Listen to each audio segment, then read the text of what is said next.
Des éco-gardes qui tombent dans les parcs à cause des attaques de braconniers, des espèces en voie de disparition sous la menace de groupes armés, les aires protégées spoliées dans sa lutte pour la préservation de la biodiversité, la République démocratique du Congo peut davantage compter sur l'engagement des États-Unis. Une première rencontre avec le nouveau directeur général de l'Institut congolais de la conservation de la nature, ICCN, Milan Ngangai, l'ambassadrice des États-Unis, a souligné l'importance du partenariat. Les États-Unis sont vraiment fiers d'être un partenaire avec le ICCN pour soutenir ICCN dans la lutte contre le trafic des espèces protégées.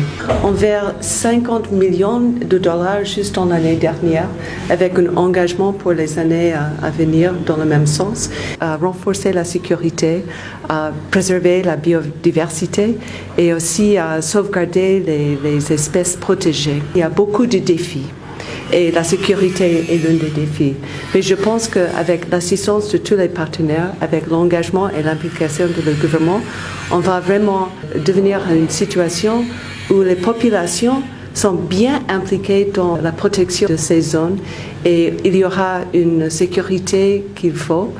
La diplomate américaine est restée impressionnée par la maîtrise du secteur par le nouveau directeur général. Monsieur le directeur général, il a voyagé partout, il connaît vraiment la situation sur le terrain et il travaille avec une très bonne équipe, mais on va continuer à être des partenaires. Les efforts consentis par l'ICCN pour la conservation de la nature depuis 1925 se retrouvent parfois menacés du fait que l'instabilité sociopolitique et économique connue en RDC depuis les débuts des années 90.